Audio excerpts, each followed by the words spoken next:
हिंदू धर्म में 4 वेद हैं और इन चारों वेद का सार गीता में है।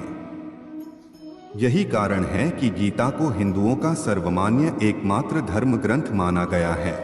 माना जाता है कि गीता को स्पर्श करने के बाद इंसान झूठ नहीं बोलता है।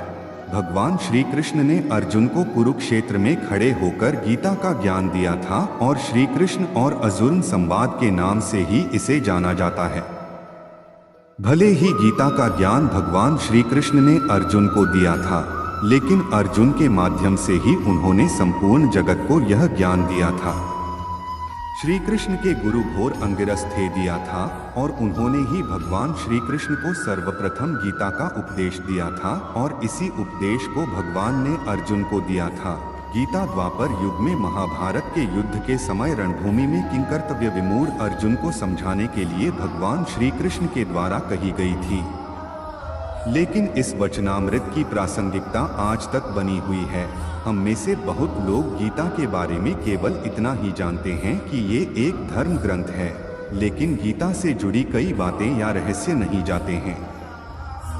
तो चलिए आपको गीता से जुड़ी एक छोटी बड़ी बात बताएं। श्रीमद् भगवद गीता में 18 अध्याय हैं और इसमें करीब 700 श्लोक हैं।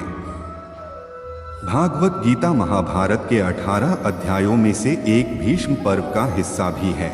गीता में वेदों का निचोड़ है।